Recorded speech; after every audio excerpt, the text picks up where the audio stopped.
One three of Vaz Fire is hanging out trying to hit the screen out the back window. There's smoke coming out the window.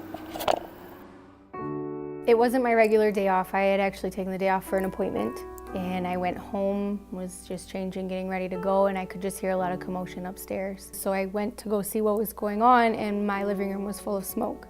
So I ran out my front door, called 911 on my way out, and was just pounding on their front door, which is at the bottom of the stairs, so they didn't hear me. I realized that their front door was unlocked, so I was gonna go up there, but I didn't have shoes. So I was running back in my house to put my shoes on to go up there when I heard him yelling out the back window. So instead of going in, I walked around to the back window where he was. He was standing up there holding his little puppy. Basically, I pull up and I see a lady in the driveway and she's pointing to the window. So I run over there and I see it's a little kid, and you can see some black heavy smoke coming out. My apartment's full of it. His hands are black. Coming out of his window, and I was downstairs. And you could just see the smoke pouring out behind him. So I was just trying to like calm him down, you know, just relax. Can you get to the back stairs? He said no, because the fire was in the kitchen, which was right on the other side of his door.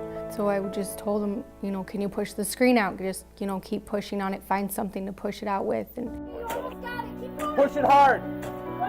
Hard. Keep pushing. Push it hard, pal.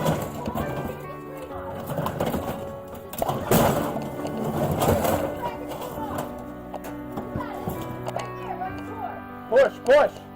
We just had training like a week or two earlier, and they say, you know, when it comes to a fire, the first thing you want to do is when you get there is you want to run in, and that's the last thing you want to do, because you're there to help somebody. You know, if you go in, they're going to be trying to help you. So I'm looking around to see if there's any ladders. You know, at one point I think I end up in the backyard to see if there's anything back there where I could at least try to get up to see if I could probably, you know, push the screen open or rip it open. There you go. Push it. Here. Just keep your head out. Keep your head out.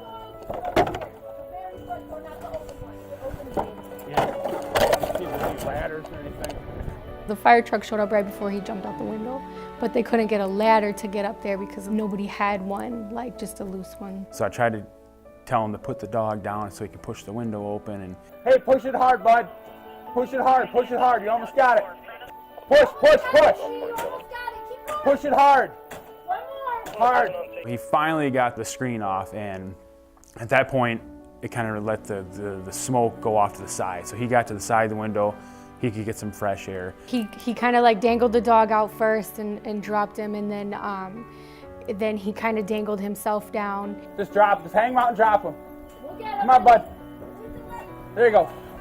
Good job, good job, good job. So at that point, I'm trying to explain to him, okay, get on your stomach, lower yourself down and hang, and then just drop and we can catch you. So all of a sudden, there was like an explosion from in the house and a big puff of smoke comes out. So then we just jump. Turn on your belly. Oh, okay.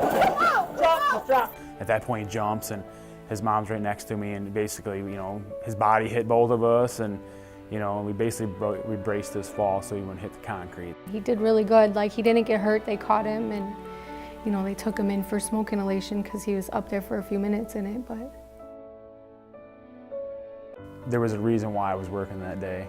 I did a 4-hour trade with a younger officer. it just happened to be that I took that day off. It's just a coincidence that I was home, and I had the spare time to stop home before my appointment. She stayed calm. She knew that he needed to try to push that screen open.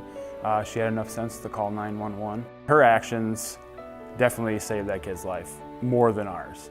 We get there because she called us. I have a 2-year-old son, so I would just pray that if that ever came to a situation with us, that somebody would do the same. I just feel like what I did was natural and what you're supposed to do.